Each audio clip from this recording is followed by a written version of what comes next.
아울러서 저는 임시국회도 필요하다고 생각을 합니다. 임시국회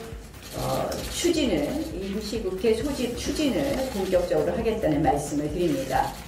12월 임시국회 소집을 통해서 초당적인 합의를 할 것을 강력하게 촉구합니다. 네, 그렇습니다. 이 더불어민주당과 자유한국당, 바른미래당 원내대표 모두 12월 임시국회를 열자며 한 목소리를 내고 있습니다. 한 목소리, 이게 바로 협치 아니냐, 당장이라도 국회를 열 수 있겠다, 박수를 이렇게 보내드려야 할 것 같은데요. 그러나 겉으로는 같은 요구를 하고 있지만 각 당이 두드리고 있는 손익 계산이 다릅니다.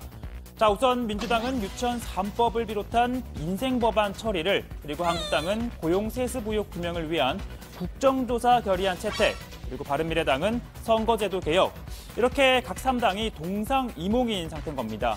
특히 선거제도 개혁은요, 야3당이 요구하고 있는 연동형 비례대표제를 민주당이 동의하면서 물꼬가 트였나 싶었는데, 그러나 야3당은 민주당을 향해 한국당을 설득하라고 요구하고 있습니다.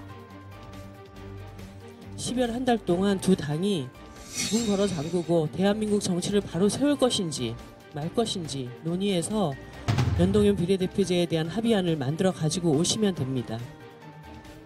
그렇다면 이 자유한국당의 입장은 어떠냐? 나경원 신임 원내대표, 연동형 비례대표제는 의원 정수를 늘리지 않고서는 이루어지기 어렵다며 이 부정적이라는 입장을 분명히 밝혔습니다.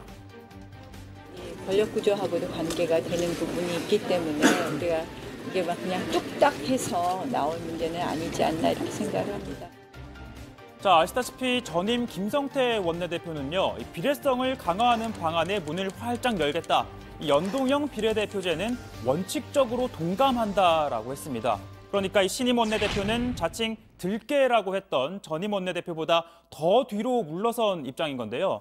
김성태 전 원내대표의 마지막 예언이 맞아떨어진 걸까요? 앞으로 누가 자유한국당 원내대표가 되든 차라리 김승태가 낫다고 곧 그리워하게 됩니다. 이렇게 제1야당 카운터파트가 바뀐 민주당 홍영표 원내대표, 이 전임 김성태 원내대표와는 노동계 출신이라는 공통분모, 또 같은 삼선 의원으로 환노위에서도 오랜 기간 함께 호흡을 맞춘 경험을 토대로 나름 브로맨스를 보여줬었죠. 그러나 나경원 원내대표와는 이렇다 할 정치적인 인연은 없습니다. 이게 의자가 더 좋은 것 같은데요. 이야기 홍영표 대표는 잘해요. 이 의자가 더 좋은 것 같은데. 여기도 이렇게 좀 세련되게 놔야 되겠다. 우리 마이크 꽂는 거. 우리 이런 거 안 해놨어요. 너무 똑똑하시다. 사실 우리나라의 여성의 지도자라고 저는 생각을 합니다. 사실 조금 민주당 지지율도 그렇고 문재인 대통령 지지율도 조금 내려가고 있지 않았습니까? 근데 여당이 그때 역할을 잘 하시면 이런 부분이 훨씬 좋아질 수 있다는 생각이 듭니다. 홍영표 원내대표가 나경원 의원이 되면 좀 편하다고 생각하는 거 아니냐, 이렇게 우리 당 의원들이 이야기하더라고요.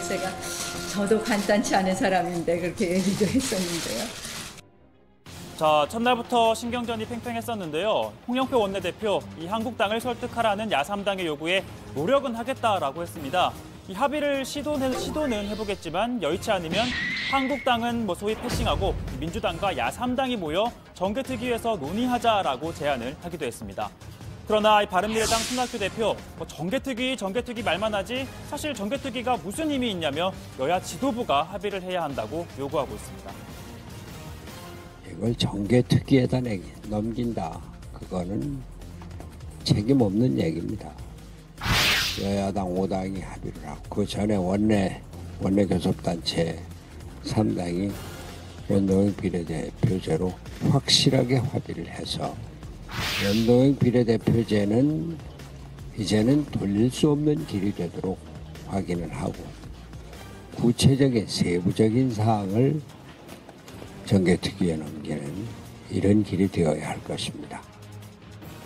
손학규, 이정미 대표, 오늘로써 단식 8일째로 접어들었습니다.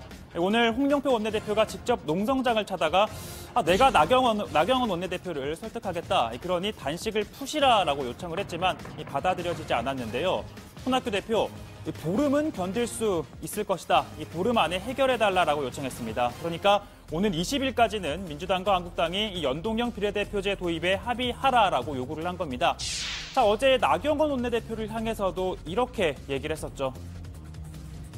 이제 오늘은 참기 힘드실 텐데 근데 제가 말씀을 아니 괜찮은데 이제 또 언제 어떻게 또 악화가 될지 모르지. 그러니까 내가 악화되기 전에 나경원 대표께서 풀어주세요.